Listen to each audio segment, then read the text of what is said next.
Hello everyone and welcome to Whisky Wednesday. We're in the office again.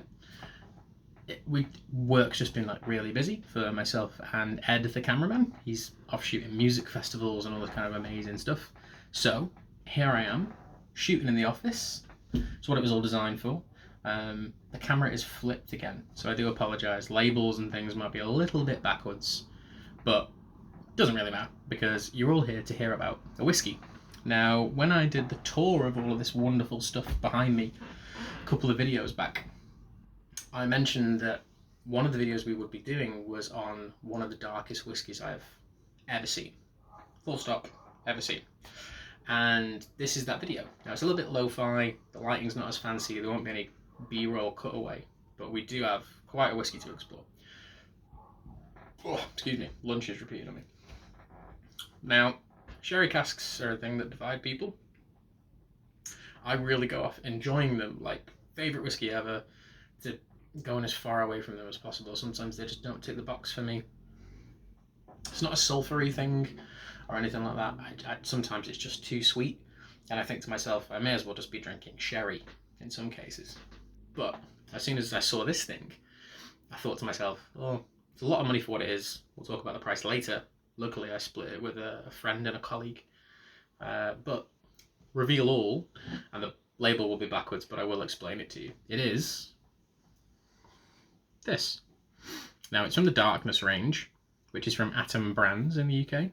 This in particular is a 52.5% 12-year-old Craigellachie with an Oloroso cask finish. Now, it doesn't actually say what it was in prior to this. This is bottle 23. I think there are only 99 of them. And it was bottled exclusively for the Whisky Shop, which is the company I work for as a day job. And it rolled in, and I was just baffled by it. I just got home, it's kind of warm outside, and I just drank an entire bottle of Coke. It's darker than that. As said, it says finished in sherry casks on it. Just there, but backwards for all of you viewing. And I thought to myself, it's only a 50 centilitre. It came to just under £100. It was £95. So a colleague and I split it, and I really think it's going to take me quite a long time to finish this. It's been a long time since I've actually tried it, and I've given a few samples away and stuff. But these are matured in very small casks. You can call them, well, the finish is in quite small barrels. You can call them quarter casks or octaves. Duncan Taylor famously have an octave range, which is an eighth the size of a barrel, a regular barrel, I should say, a sherry cask. So therefore the whiskey gets more wood interaction, it picks up more colour, it does more stuff with the liquid, this being a key example of this. In fact, on the back of here, this is stated as a sherry octave barrel. So, natural colour, no chill filtration, 52.5%, sherry finish, probably in bourbon beforehand, but just an insane colour. I can be a little bit shallow sometimes, as we all can, and colour can attract me, and this one certainly did. The walls are like a shade of neutral cream, and you can just see this thing offset from it. So, let's smell, let's taste. It's Craigellachie, so it should be a little bit funky anyway. Really funky space side, but let's smell.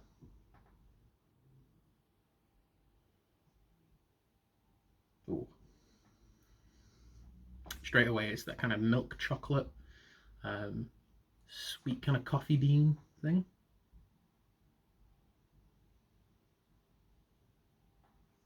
Like prunes.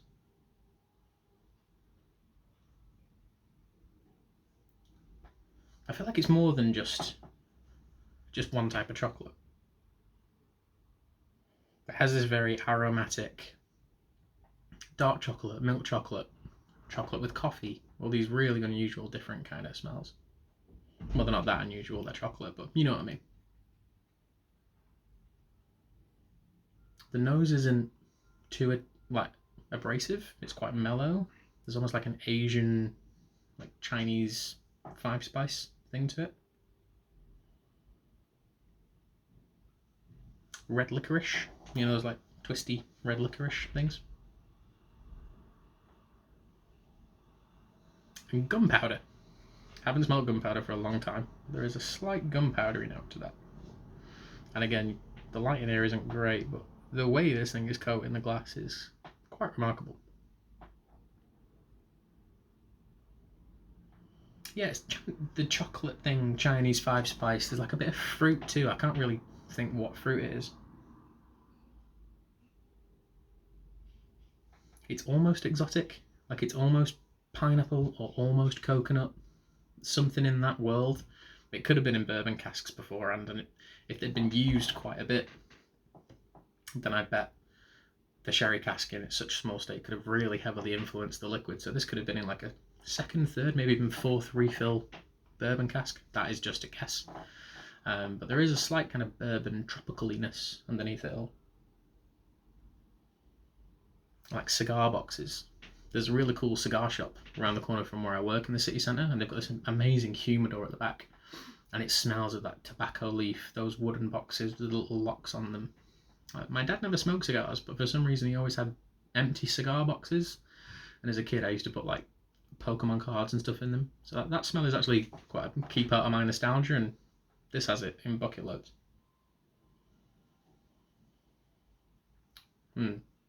Let's taste it.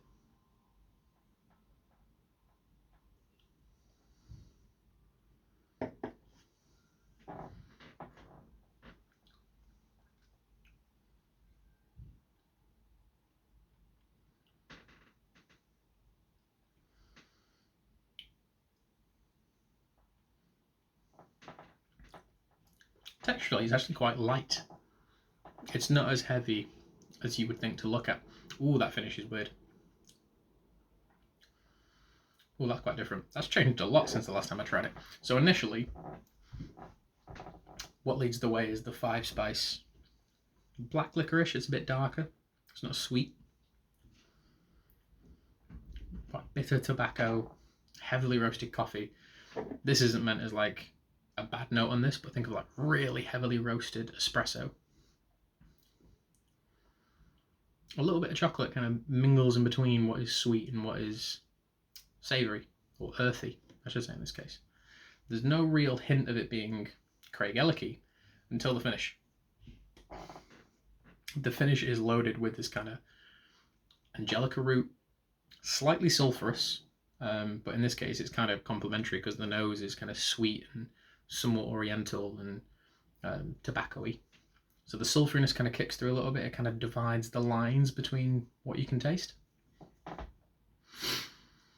And then that funky Craigellachie weird salty thing. I've not seen the official Craigellachie bottlings of 13 and 17 for a while, but I forget how like weirdly salty they are for a Speyside distillery. This has that. That's the only part where you can really tell it's a Craigellachie.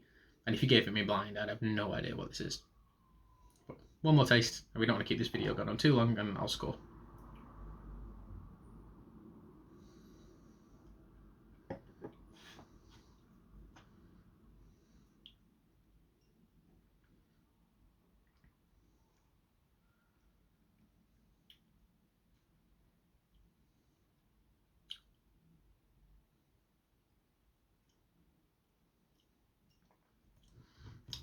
It really is a beautiful contrast of sweet and savoury. I think I've said that 2 or 3 times now. There is that beautiful switch as it hits the palate, and it becomes really heavy and chewy and savoury, and the sulphury thing really is quite there. So if you weren't a fan of sulphur in sherry cask whiskies, you really wouldn't like the finish on this. I don't mind it. I think it's quite an interesting flavour. It adds a different dynamic to stuff. But I could see why people wouldn't like it. The key thing for doing this video, before we score, is that this brand's very popular. And they make some really cool stuff. There's always like a Ben Rinnes or a Dal Ewan. I've seen some Craigellachie's. There's been Ardbegs in the past and Springbanks and like really cool stuff. Only downside is it is a small bottle. You know, I feel like if it was a full-size bottle and you had to pay like an extra 20 quid, most people probably would. I might be wrong with that. But if you have tried any of these, tell me which one it was. Tell me like what the liquid was, what you thought of it. You know, if you've got like full tasting notes, I always want to hear what you folks think of all kinds of whiskey. So if you've got your own tasting notes and thoughts, please do post them below. But what sherry fans, what are your opinion on these types of bottles? Because we're seeing more and more Octave Cask stuff, which I think is good because it gives you kind of ideas of different types of sherry. I'd love to see an Octave range of all sherry types. I think that'd be really interesting. You know, from Fino all the way through to Pedro Jimenez and everything in between. I think that'd be really interesting for a company to do if you had like the same distillate, or the same distillery's distillate, let's say. But yeah, what are sherry fans' thoughts on these? More of them are coming around, more of them are becoming more available. There's even like closed distillery stuff like Cappadonic. Seen some Imperials in that range as well. Classic light space sides, but with tons of sherry influence from these really tiny barrels. I'm a quarter cask fan. Aaron, Lafroig, they're doing exactly the same thing with bourbon casks, but with sherry. So in theory, it should be the more the better. But some of you might disagree. If so, tell me. As an overall score, I think I'm going to give this like a solid 8. It's really nice. I can't tell if it's me being an idiot or if there's just too much complexity for me to pick things out. The nose is delicious. I prefer the nose to the finish. I will say the finish is really fun and it's memorable, but I do prefer the way it smells to the way it finishes. The taste is nice because it has the contrast of the two, and it really does build the longer you hold it in your palate for. But I'm going to give that a solid 8. It's a really nice whiskey. I think it's all sold out now, which is a shame. But you're going to see more and more of the darkness range in most retailers, I imagine, because it's a really interesting way to get sherry heads into different types of distillate and different types of distilleries. But thank you all for watching. This was a bit of a lo-fi Whiskey Wednesday. Hopefully we'll see you all next week with a standard video, and we've got loads of fun stuff to film. Like, I mean loads. There's at least 4 bottles that we'll film probably in one night, which are just incredible. Hopefully one of them might be a whiskey of the year. We'll see. Yeah, thank you all for watching, and I will see you all next week. Cheers.